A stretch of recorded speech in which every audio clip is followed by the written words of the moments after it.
Hey, what's going on, everybody? It's Justin Gazaba, and this is Living and Moving to Seattle, Washington. This is the channel that brings you all the details and information, the nitty-gritty, the deep dive, the good, the bad, the ugly, everything you need to know about living, working, sleeping, eating, playing right here in Seattle, Washington. My name's Justin Gazaba. I'm a local real estate broker, and we hope you get a kick out of these videos. So in today's video, getting right to it, we're going to talk about the best places in the Seattle area to raise a family. That's what we're talking about today. I wanted to see what was out there, so I was doing all kinds of Google searches just like you to see what comes up, what people see. And the first thing that you got to know is that when you think about moving to the Seattle area, you're getting after that keyboard. You might look up some of the best places to live in Washington, the best neighborhoods to live in Seattle, the best neighborhoods to live in Washington. And then all of a sudden you get all this crazy details and information. And even if you type in the best places to live in Seattle, you might even get some cities, and you likely will, because I did, a bunch of cities that aren't even in Seattle. Seattle's a city, not a neighborhood, right? Redmond is a city, not a neighborhood.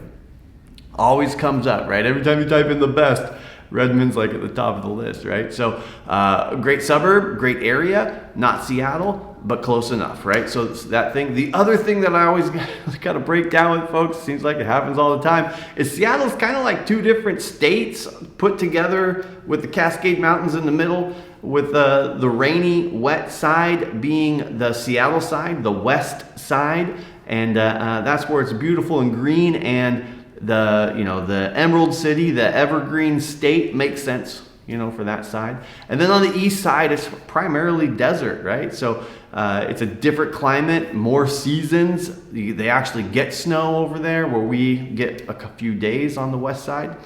And when you look up the best places to raise a family in Washington State, don't confuse that with DC, but Washington State, because maybe you think, hey, I should try some different search terms. Absolutely.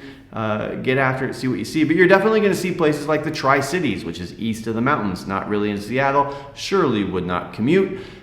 Spokane, really, really far away from Seattle. Not going to make that commute. Likely, maybe you telecommute. Maybe you have that hybrid model or that work from home thing. Could make sense. But there's definitely Wenatchee, cool area, close to Leavenworth, east of the mountains, right? So when you do a lot of those searches, those places pop up. When you look at best places to raise a family in Washington State, most of the lists have 12, so you get 6 on the east side, 6 on the west side, and the 6 that you'll see on the west side, typically going to be Seattle, which we're going to talk more about today. You're going to see Vancouver, Washington, which is down south, closer to Portland. A lot of people actually live in Vancouver, Washington, and work in Portland. You're going to see Bellingham on that list. You're going to see Snohomish, the city of, which is also the name of Snohomish County, which is close enough to Seattle. And a lot of people make that commute for a suburb, city, and area to come down into play. And I said there's 6, so what? Oh, San Juan Islands and Port Angeles. Okay, so did I just add? No, that's it. I didn't come up with, I should just hold my notes in my hand.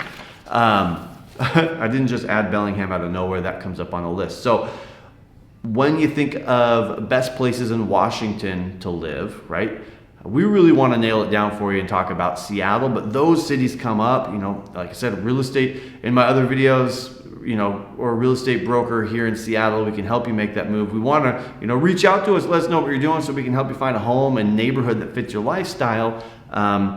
If you're looking in any of those other areas, whether it's east of the mountains or, up in Bellingham or down in Vancouver, we got great connections. We can connect you with a great agent, but we want to focus on Seattle.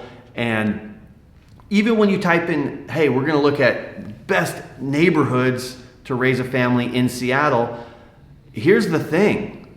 You find more stuff on the east side talking about raising families than you do on the west side. Now, I got to back it up here because I don't want to get you too confused. I just talked about east of the mountains, Spokane, Wenatchee. That's eastern Washington. When I say the east side, that just means east of Lake Washington. So that's Bellevue, Issaquah, Kirkland, Redmond, that sort of stuff. So when you type in, and I feel like I'm talking in circles, probably because I am, but when you type in best places to raise a family in Seattle, here's typically what you find. There's a website, stacker.com, and niche.com. Both have the same list. It's like they copied each other. I'm not sure who did their homework or how they came up with this stuff, but time and again, these are what we see. We see Clyde Hill, which is its own city. It's a tiny little city. Redmond, which is a fair-sized suburb, its own city. Sammamish, which is a fair-sized suburb. Sammamish Plateau is a beautiful area. Sammamish is a really great area. Yarrow Point, which, you know, if you look on a map, even Yarrow Point, Clyde Hill both feel like you're in Bellevue because they're separatists. I'm pretty sure that's how that teased out and said, hey, Bellevue, thanks so much for everything, but we want to be our own city. So Yarrow Point, and then of course Bellevue. All those places are not Seattle, right? So when you look at a lot of different websites, you're going to see, you know, best neighborhoods to raise a family, best areas to raise a family, and it's going to give you a lot of those cities on the east side. And those are all great cities. We work with a lot of people over in those areas.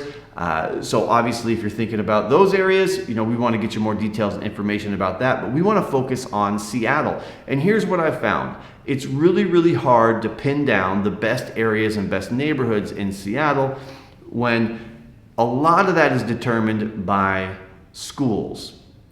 So Seattle's a good area for schools. It has some great schools and it has some bad schools, just like any area.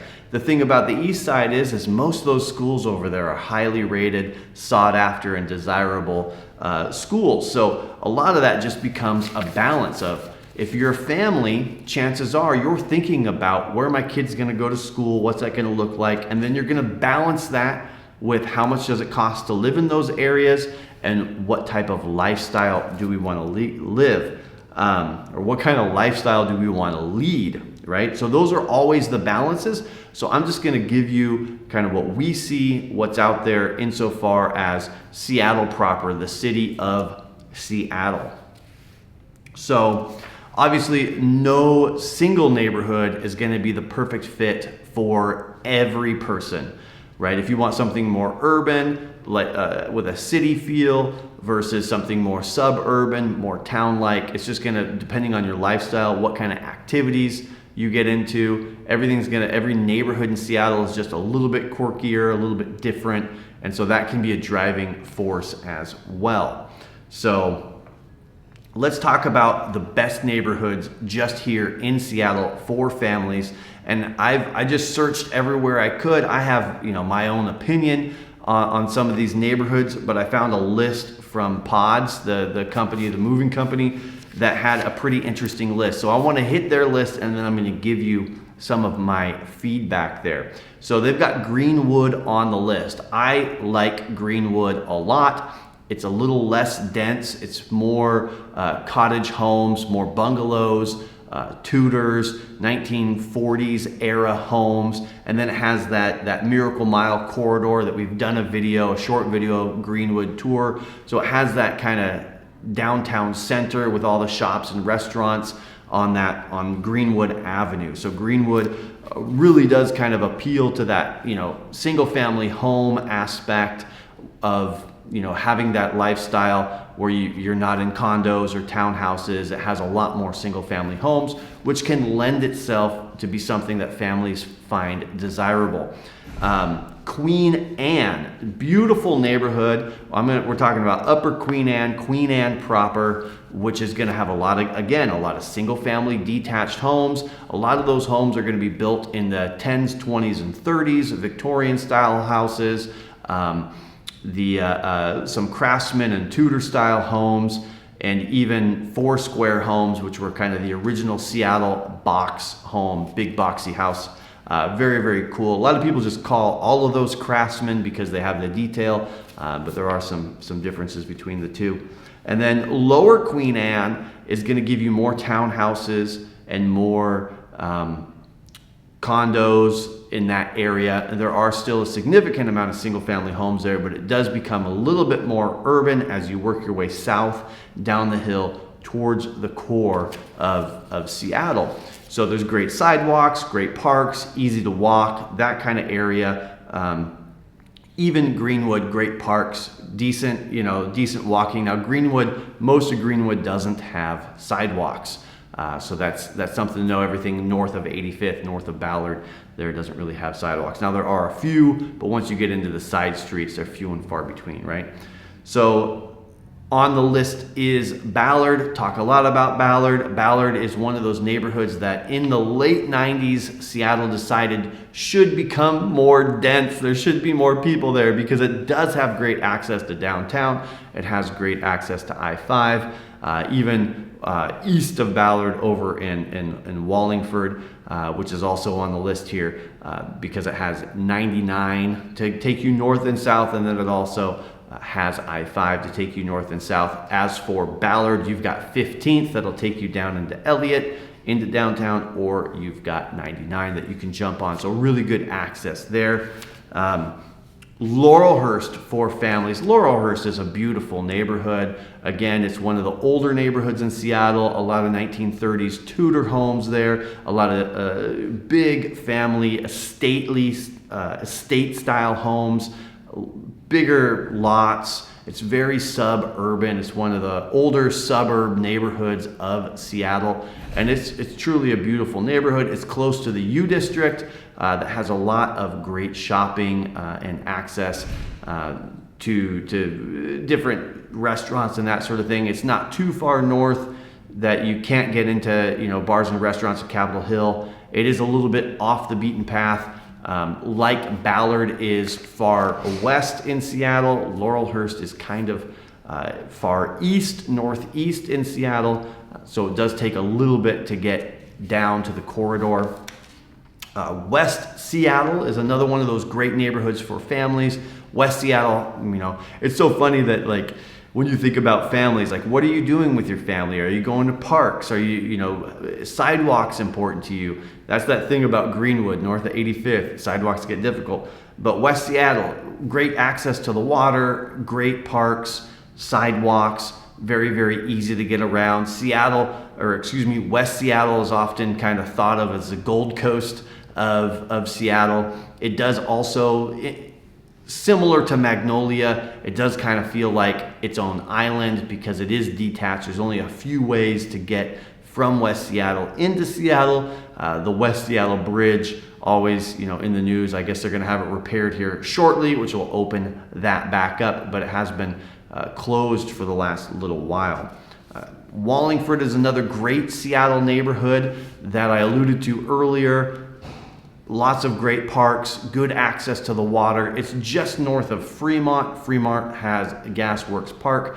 Fremont's going to be a little more dense with townhomes, where Wallingford, again, is going to have a lot of single detached homes.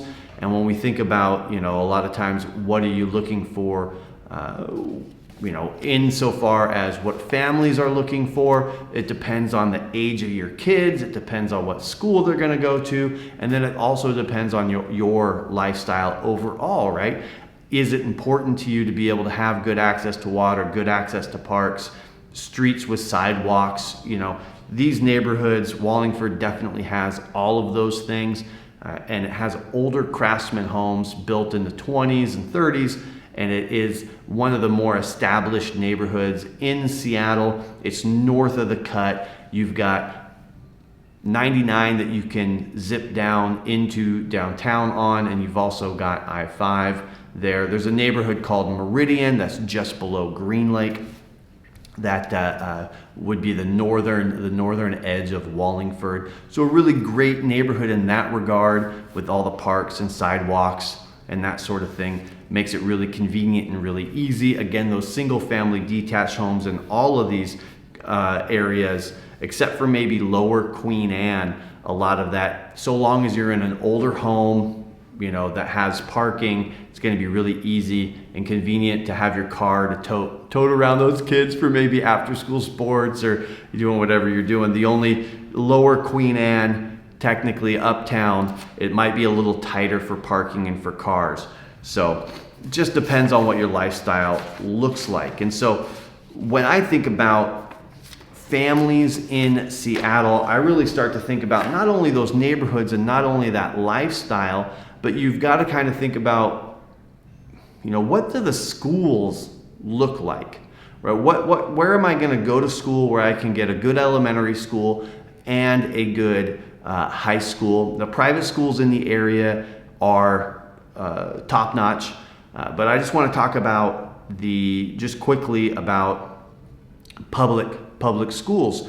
And so Seattle, if you look at the lists, again, what we see when we look up best places for families in Seattle, a lot of times we see on the east side, the Bellevue, the Kirkland, the North Shore school districts, all that stuff on the east side. And in Seattle, it's a little more difficult because of I don't know if it's because of the density or because it's it's a large school district that covers a large landmass. I feel like I was just stuttering like crazy there. It's Seattle. Seattle is a large school district that covers a large landmass. We'll see if that gets edited out and tidied up. But I did make a short list of the best elementary schools in the area. And every school has ratings.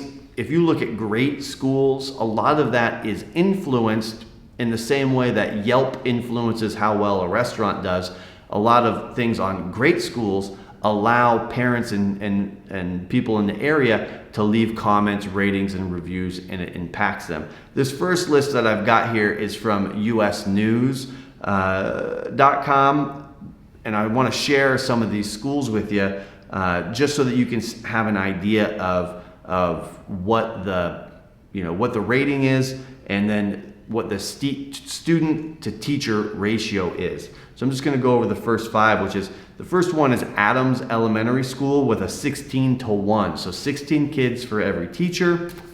That's what they present. It's supposed to be one of the top schools or the number one elementary school in the Seattle area. The number two elementary school is Alki Elementary, which is going to be in West Seattle. Adams is going to be in Ballard. The number three, Alki has a 15-to-1 student to teacher ratio. Number three on the list, I've made this video a while back, and if I remember, I'll put it down in the comments for you, as one of the safest and most affordable neighborhoods is Arbor Heights, and Arbor Heights Elementary School is one of the best elementary schools in the area. So if you're thinking about living in Seattle and you're looking for someplace that's safe and affordable and has one of the best elementary schools in the area, Arbor Heights might be the ticket for you. You're just going to have to juggle whether or not, living in southwest Seattle, part of West Seattle, further south, is going to fit your lifestyle. Is it going to present the opportunity that you need in order to get to work and those sorts of things? So it always kind of makes me happy when I kind of pick what I think is an underrated area, and then you start to see stuff pop, and it's like, oh yeah, there's reasons that it's a great area. So number four is Bailey Gatzert, and I'm sure I'm pronouncing that wrong, Gatzert Elementary School, which is the Seattle school with a 10-to-1 teacher to student ratio. And then Beacon Hill and BF Day come in at 5 and 6. And the reason like I said, when you're thinking about where's the best place to live for me and my family, obviously the things that you're going to juggle is, affordability for your lifestyle, what you're looking for, and that might be, hey, you might watch this video and say, you know what, Clyde Hill, even though it's not in Seattle, is the type of area and price point and has the amenities I'm looking for. Let's go to Clyde Hill. Or Redmond might be on that list. But when we're trying to focus on Seattle, because so many of these lists that you find online really talk about the east side, I wanted to focus on what we see here in Seattle. So let me get over here to high schools, because when I look at the best high schools in the Seattle area, a lot of them are going to be Lake Washington School District, Bellevue School District, Highline School District. It isn't until I get down the list to number 11 that we get an actual Seattle school. And so when we look at, and this is actually, I was working with some folks who wanted to be in a particular neighborhood in Green Lake. And Green Lake has two different, if depending on where you are around the lake, two different high schools. So you have to look at where that border is. And the fact is that every couple of years, those borders can shift. So it can make a difference. So you want to be solidly in a place where you feel like you're going to be able to go to the school that you want to go to. But number 11 on the list, and which on the list from the US News site, number 11 on the list is number 1 in Seattle, because all the other schools are someplace else.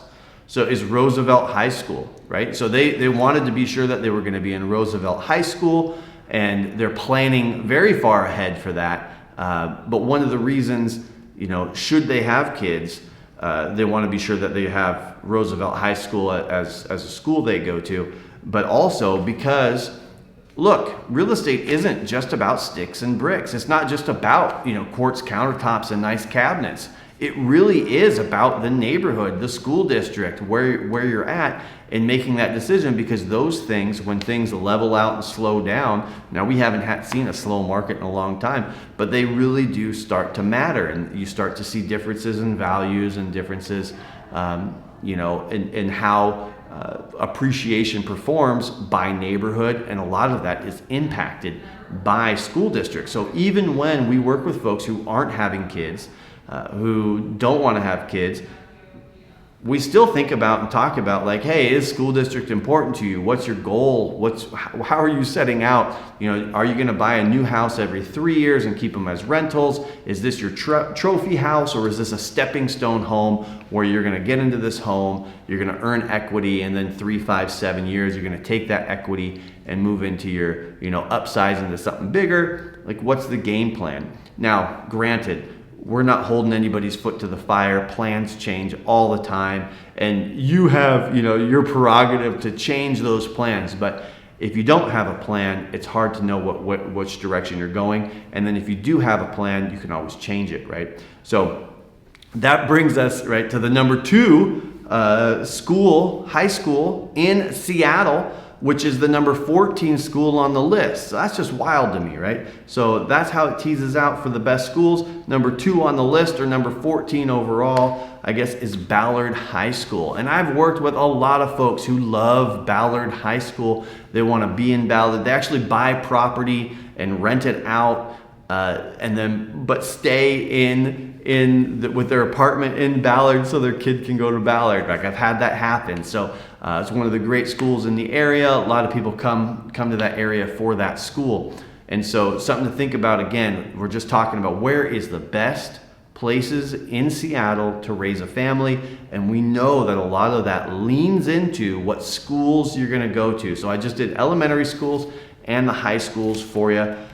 All right, guys. So those 2 different US News, great schools, those lists when we think about elementary schools, great schools, Best Seattle Schools has another quick list of 5 of the best elementary schools and 5 of the best high schools.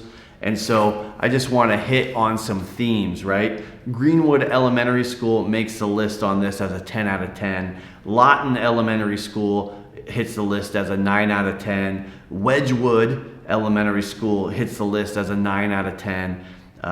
Whittier, and that's a school in Ballard, 9 out of 10. Those are the top 5 elementary schools according to Great Schools. Now, as I mentioned earlier, Great Schools does get feedback from parents. You can go on that website just like Yelp and leave feedback like that, and that's how it adjusts its scores. They've got a short list of the best high schools here in Seattle.